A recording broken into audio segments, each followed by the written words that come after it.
Environmental Management Basic Concept. Chapter 6. Environmental Management. The objective of environmental management is improve human life quality.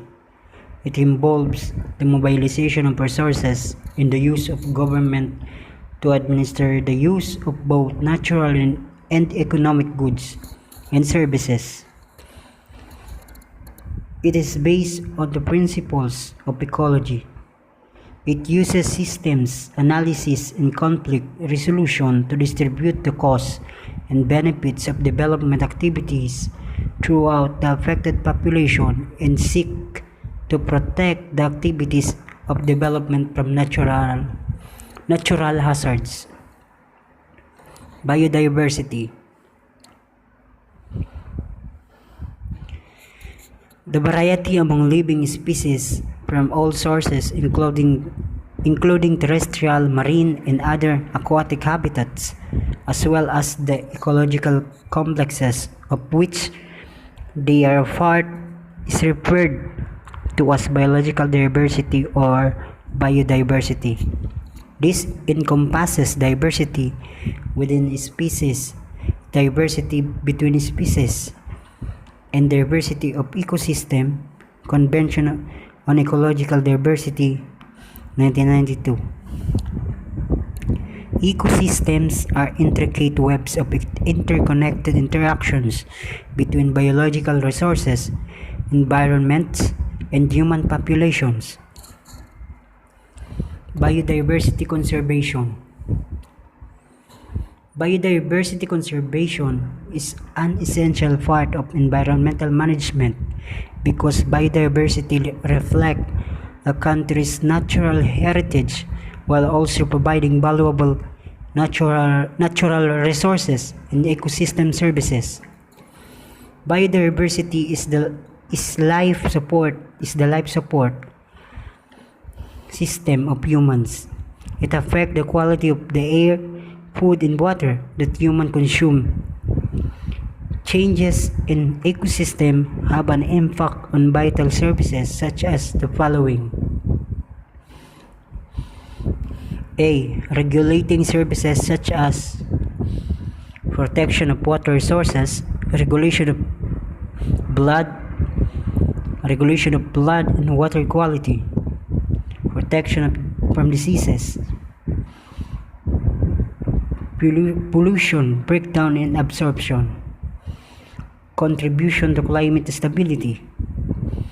Letter B. Supporting services such as soils formation and protection, nutrient storage and recycling, photosynthesis. C. Provisioning services such as source of food, medical resources, wood product, ornamental plants, breeding stocks and populations reservoirs. Letter D. Cultural services such as research, education and monitoring, recreation, tourism and aesthetic values, cultural values and spiritual benefits, intrinsic value of life forms. Biodiversity and ecosystem. Biodiversity and ecosystem services sustain development impact. Biodiversity and ecosystem services. Both human well-being and long-term economic success depend on these services based on the Convention about Life on Earth as cited in the website of the Convention on Biodiversity. At least 40% of the world economy and 80% of the needs of the poor are derived from biological resources. The significance of biodiversity and ecosystem services to human well-being, especially in this country, is immense given the dependence of a majority of Filipinos on natural resources. that provide them life and livelihood. However, the economic contribution of biodiversity is not fully accounted for because of the lack of valuation standards for the resources and services that it provides. Biodiversity in the Philippines. When people think about biological diversity and conservation, they're likely to get accurately name Eastern Africa, the Amazonian rainforest, and perhaps Madagascar as very special places where remarkable plants and animals live.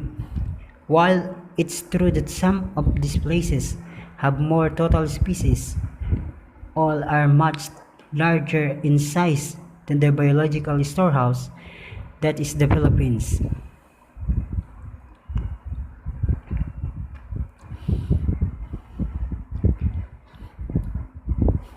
This isolated group of 7,000 small islands may harbor the greatest concentration of unique species per unit area in the world.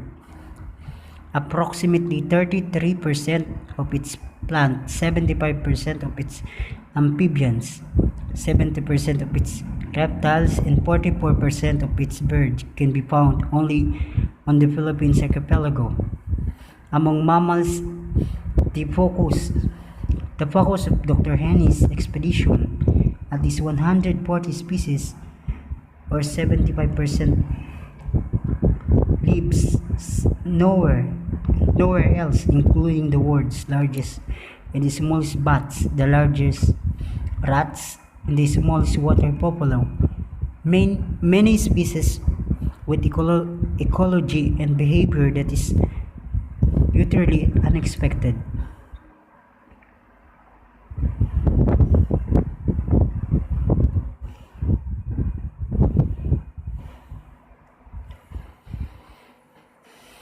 On a per unit basis, the archipelago also boasts the highest concentration of terrestrial mammalian variety and the highest concentration of indigenous animals in the world.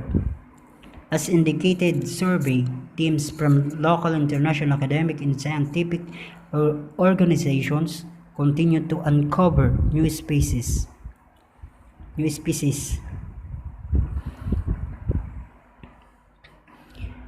Recent discoveries appear to indicate that not all endemism hotspots in the Philippines have been reported. Some of the country's biodiversity have been designated as protected areas due to their worldwide significance. Some of these are part of ASEAN heritage parks, such as the items listed below.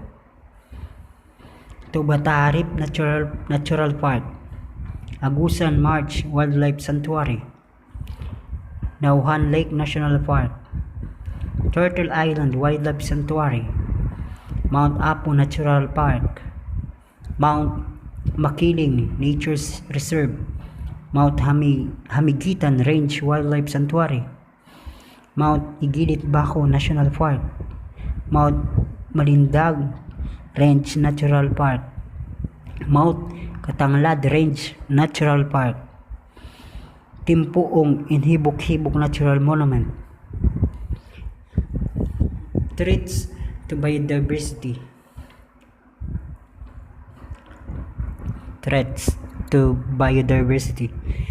Every amount of biological diversity serves a vital purpose in sudden change in the environment induced by human activity can have an impact. Biological diversity in the long run may eliminate it.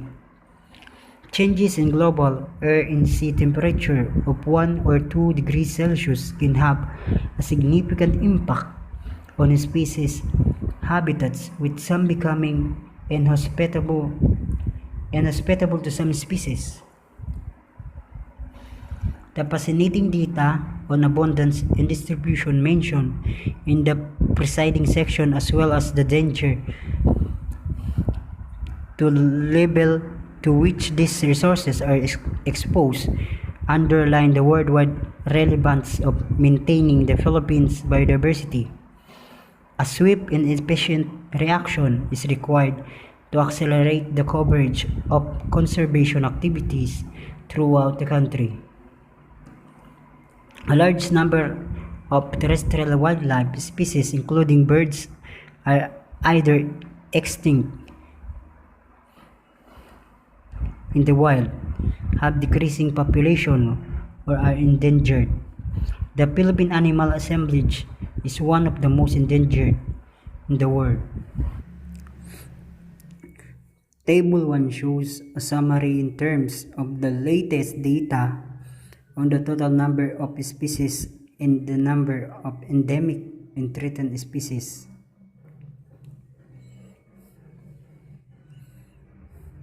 Philippine Biodiversity Summary Status.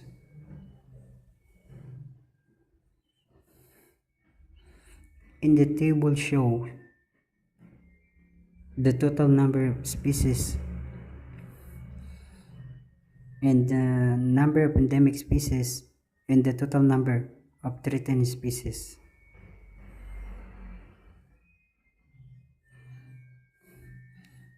Habitat loss and degradation may be regarded as the primary cause of biodiversity loss. Overexploitation and unstable usage, invasive alien species, pollution and climate change, as well as habitat loss and degradation are all factors to consider. Human activities lead to habitat loss and deterioration in a variety of ecosystems. As a result, proper management plans for these distinct types of ecosystems should be developed, including the examples given. Forest and mountain ecosystems.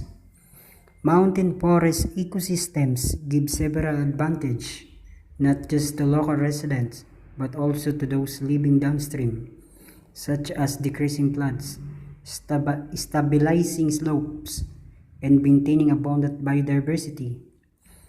Understanding this contribution is critical for managing mountain forest services sustainably, but large-scale analysis are still uncommon, particularly in data for locations. Deforestation owing to forest-related practices and illegal logging, unsustainable farming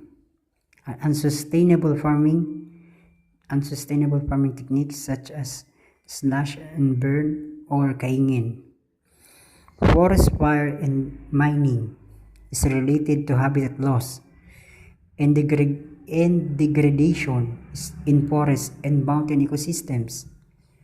The yearly loss of forest cover from 2000 to 2005 was the second fastest in Southeast Asia after Myanmar and the seventh fastest in the globe. Agricultural ecosystems. Agricultural ecosystems are artificial ecosystems created the process of developing land in coastal aquatic areas for farming, animal husbandry, and fishing. Since agriculture evolved to serve human cultures, humans have continued to reap countless benefits from this type of ecosystems. For years, it has been the primary source of nourishment and subsistence, as well as other fundamental requirements. In the case of the Philippines, it has traditionally been one of the country's key economic drivers. There are over 1,210 local agricultural plant species here, with more than a third of them having food value. Agriculture also provides support for other income crops with feed, medicinal, herbal, decorative, and industrial value. Rice, maize, and coconut are the most common agricultural product in the Philippines. Agricultural ecosystems, despite their clear socioeconomic importance, can be considered to be both threatened and a threat to other ecosystems. On the one hand, ongoing urban expansion for residential and commercial land usage change depending on agricultural fields. As a result, farmers are compelled to relocate upland, causing forest ecosystems to suffer. Agrobiodiversity includes all aspects of biological diversity that are important to food and agriculture. They also contain agricultural ecosystem obtained known as agroecosystem, which feature the diversity and variability of animal, plants, and microbes at the genetic species and ecosystem levels that are required to support important agroecosystem function, structure, and processes. Inland water. Inland water ecosystem biodiversity include aquatic influence areas inside land limits such as lakes, rivers, ponds, streams, spring, caverns, and floodplains, as well as bogs, marshes, and swamps. Biodiversity in inland water is crucial for socioeconomic growth and human well-being because it regulates water supply and quality. Wetland vegetation perform critical tasks such as pollution, filtration, fisheries, and other resources crucial to food security are part of the biodiversity associated with inland wetlands. Many actions such as river diversion for irrigation and dam and hydropower in development have altered the habitat of riverine flora and fauna. Migratory fish species and invasive alien species have displaced indigenous species. Karst and cave ecosystem. Karst is a type landscape consisting of geologic features formed thousands of millions of years ago. The major components of karst are cave defined in National Caves and Cave Resources Management and Protection, or RA 9072 of 2001, Section 3.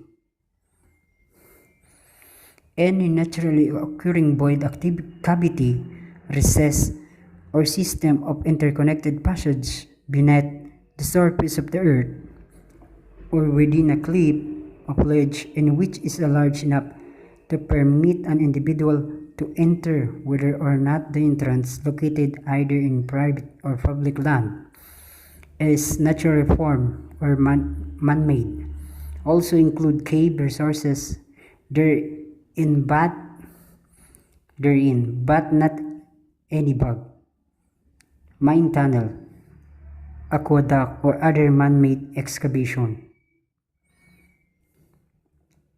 Karst is a surface karst is a surface and subsurface landscape that has developed over millions of years, where soluble carbonate bedrock is dissolved by slightly acidic rainwater. Karst is characterized by distinctive surface features or epikarsts, including sinkhole, crags, disappearing streams, and karst springs that connect through its dissolved cracks and fissures into an extensive underground system, including nutrient-rich streams, lakes, in caves. Urban ecosystems. The protection of biodiversity in an urban environment is common in biodiversity literature and conservation discussions. But the fact that the majority of people live in urban habitats emphasize its significance. Cities are unfriendly due to biological dead rivers, barrier open areas, and contaminated drainage canals. Population growth and urbanization have contributed to the fragmentation of previously related environments. Coastal and marine ecosystems. Marine and coastal ecosystems include estuaries and coastal waters and land. Within these systems are sensitive habitats, marine sanctuaries, natural parks, aquaculture, fisheries, and tourism activities. Informed and responsible stewardship of natural marine and coastal resources is critical to the survival of many threatened and endangered species living within these ecosystems. Coastal and marine ecosystems are intimately linked to climate. Biodiversity and ecosystem health are directly related to surrounding environmental conditions and are sensitive to atmospheric conditions. The way development in the use of natural resources are managed greatly affect the diversity of the living component or the biological resources in various ecosystems. International commitment and national laws. Biodiversity is a worldwide problem, and a number of multilateral accords have been created that are pertinent to the country's conservation requirements. The Philippines is a signatory to the following agreements and commitments. The Ramsar Convention on Wetlands. It aims to promote the conservation and wise use of all wetland through local, regional, and national actions and international cooperation as a contribution toward achieving sustainable development worldwide. Convention on Biological Diversity aim to promote biological diversity conservation through sustainable use of its components and the fair and equitable sharing of the benefits arising out of the utilization of genetic resources, taking into account all right over those resources. Cartagena Protocol on Biosafety to the Convention on Biological Diversity. It aims to ensure an adequate level of protection and safe transfer, handling, and use of living modified organisms resulting from biotechnology that may have adverse effect on the conservation and sustainable use of biological diversity, taking also into account risk to human health and especially focusing on transboundary movements. Convention on the Conservation Migratory Species or CMS. It aims to conserve terrestrial, marine, and avian migratory species throughout their range. Convention on International Trade in Endangered Species of Wild Fauna and Flora,